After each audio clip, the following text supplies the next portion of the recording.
Hey, hello everyone. Today we are in Minecraft Pocket Edition, and I'm serious right now. I have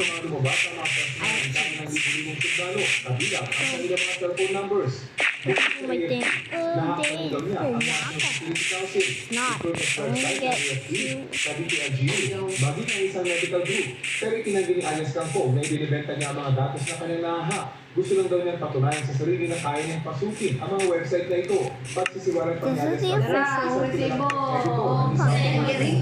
para mangha. At pagkakasing nabigyan siya ng gusto mo sa hacking at vulnerability ng isang website na kanya namang isinusulat. Okay. I can't find that virus. Oh, bro. So ako naman siya sa website, check ko yun. I went from there. Okay.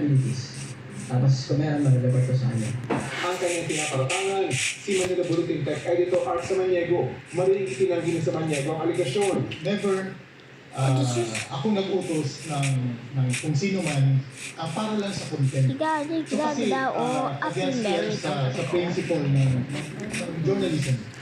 Sa AFP, hatingin sila sa halimbawa, hindi naman nauna ang bulletin sa balita at hindi siya ang nagsulat ito. Ang iba naman hatingin sila na kanyang isinulat, hindi na sa Ernest Cup ang gumawa. Pero sa hating sa Wals Marian, si Ernest Cup po nga daw nagbigay sa kanya ng naturang informasyon.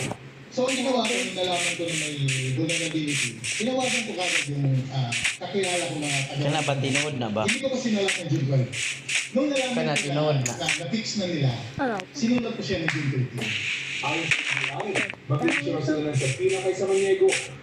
Sa isang pangyayari, sinabi ng Manila Bulletin na sumusunod sila sa batas at inaasahan din sa kanilang empleyado na maging maturity. Inaasahan daw nila na may iutos sa kanilang empleyado ang kanilang mga kapatan. Wait, say, post that one. Tuugma ba tomorrow? We'll start writing na. Sa Data Privacy Act. Para sa GMA Integrated News, Rafi Tima Nakatuto, 24 oras. Prepare your notebook and the book because you will be copying it. Minute! Starting here. Napuno kasi ng China. Okay.